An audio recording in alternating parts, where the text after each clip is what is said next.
Nope. Blah, blah, blah. Spoiler review. If you don't want to know what's going to happen, get the fuck out of here. So I'm going to tell you what's going to happen right now. What's happening with this movie. I am done giving Jordan Peele chances on stuff. I am done. I am done. I fell for it. Everybody's, oh my God, it's so great. It's the best movie ever. Get Out. It's the best movie ever. He stole that plot. That plot is a stolen plot. That plot is the exact plot for the Stepford Wives. Look at the plot for the Stepford Wives. Tell me I'm wrong. It's the exact plot, except it switched race for, race for gender. Okay, back then it was about women. It was all about holding women down and all this stuff. He took the plot, tweaked it just like a little bit. He didn't even really bother to do much good with it, and he somehow thinks he made a masterpiece. I remember watching the movie and thinking, this isn't even a good movie. It wasn't a good movie. Get Out sucked to me. It was a rip-off. First of all, he should have been sued for plagiarism as far as I'm concerned. What's his next movie? It was Us, right? Okay, so then Us came out. That was a little better. That's like, okay, I could see some creative energy going on there, fine. Then we get to Nope. Oh, Lord Jesus Christ, give me strength with this one. Okay, I'll give you a really, really basic synopsis. I don't even have to. Keke Palmer and the guy from Get Out are like brother and sister who for some reason are obsessed with owning horse farms. The only black-owned horse farm that gives horses to people on sets in movies in Hollywood, which is fascinating enough. They already had me. Opens up with a pretty creepy, traumatic scene of a monkey killing people on a sitcom set. Nobody seems to know why, and there's blood everywhere. Creepy. Okay. Then we get an hour of we get about 30 more minutes of what's the guy's name? I forget it. The Daniel Kalua Lawa Shakaleka. Come on, you want to lick me? I don't know what his name is. It's Hawaiian or something like that. I have no idea. And I swear to you, this guy has no reaction. They're talking about his acting in this movie. What acting? What fucking acting? Keke Palmer, we can give it up to her. She did a really phenomenal job in this. She memorized the monologue. I'm like, it was like 20,000 words long to me at least. I'm like, I'd have been gone to the first one. There would have been 80 takes. I would have been fired in a minute. But this guy does nothing but just kind of sulk. And it's like he's on his period. He's on his period the whole movie. He doesn't say shit ever. He barely says shit. Like, there's a scene where his daddy dies at the beginning. Weird shit falls out of the sky, kind of like fucks his dad up and everything like that. And that's the most energy I saw, and barely. He had to do a long pause. I'm sorry, do you see your daddy riding off on a horse slumped over, and then he falls on the road? Wouldn't you run and go get your dad? Not sit there for about 5 minutes and then go get your dad? The fuck is wrong with you? So then that happens. So then we meet the Fry's electronic guy who's thrown in there because he's good with cameras. Keke Palmer's like, oh, we're going to catch aliens because I think there's aliens going on around here. And yeah, there's aliens. There's lots of spaceships that you see. Lots of spaceships. Do you want to see aliens? Because you don't in this movie. There's not a fucking alien to be seen in this movie. But you cannot make an alien movie without seeing aliens. What the fuck? You can't do a UFO movie. You can't. That's cheating to me. That's bullshit. At least Close Encounters did it. Signs did it. There was a little something. There was a scene in the middle of the movie where you think you see aliens. It turns out there's three little bastard children playing a prank.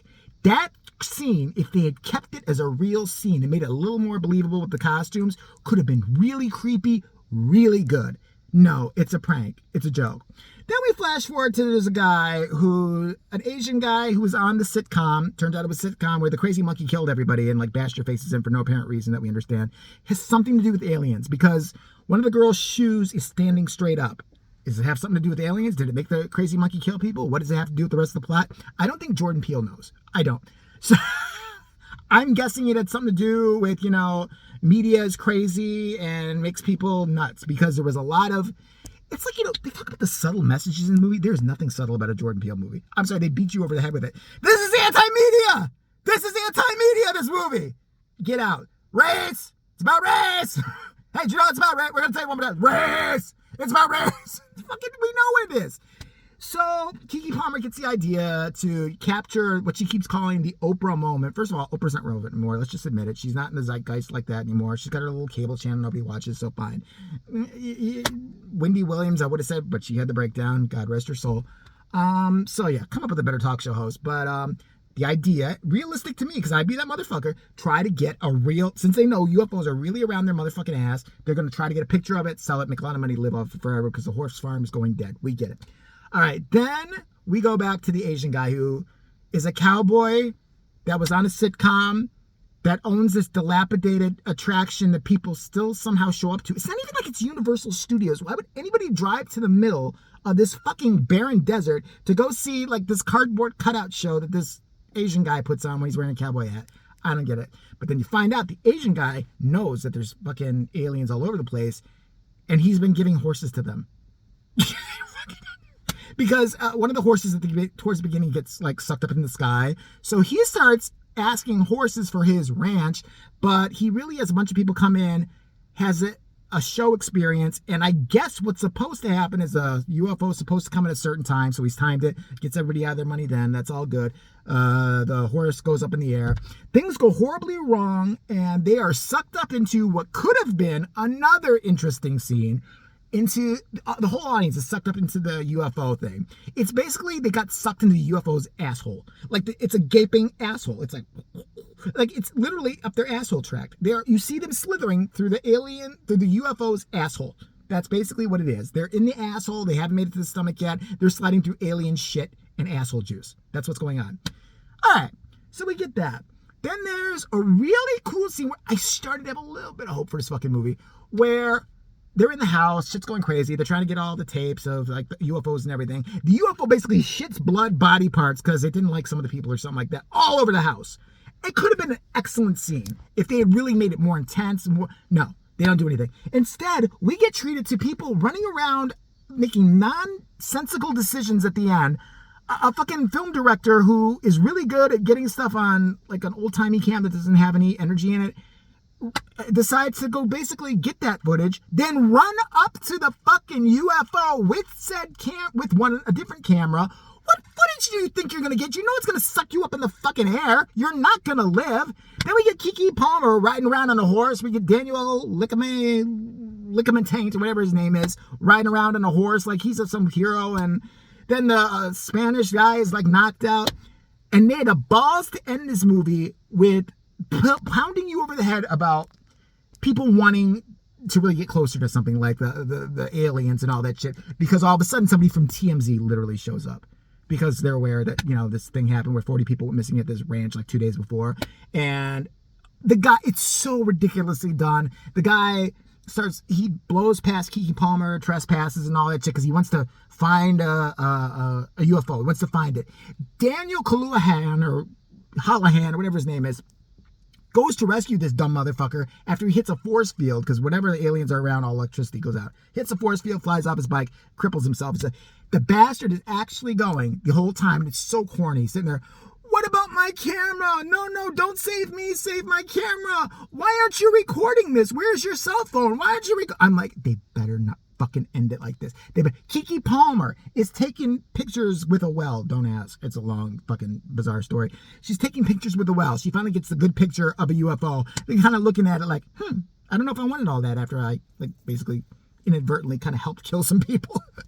Okay, but, you know, I've got the money shot. And then the media shows up, the evil media at the end, and they're all pissed off, and then this is the shot that gets me, and I knew it was coming. They make you think Daniel Lickament is dead or whatever like that. He's not. You see a guy sitting on a horse in a cloud of dust. I'm like, if they fucking end this movie this way, and they end the movie that way. This is the problem with Jordan Peele. People have lathered his ass too much. Too many people have told him that his movies were good. He has potential. This had potential. Us had a lot of potential. It kind of fulfilled it. It could have been, again, a lot better. The other one, the first one, garbage. I don't care what any of you say. Garbage. It was garbage. Stolen plot. Don't care. It was well acted by the lead, who's the same lead in this one. Daniel Pinch him a nipple or whatever his name is. I forget it. I don't know. But really well done. I'll give him that. The rest, it was like a bad Lifetime movie to me. I'm like, this... You know, I'm sorry, I don't go with the rest of the sheep when everybody says something is good. If I think it's shit, it's shit.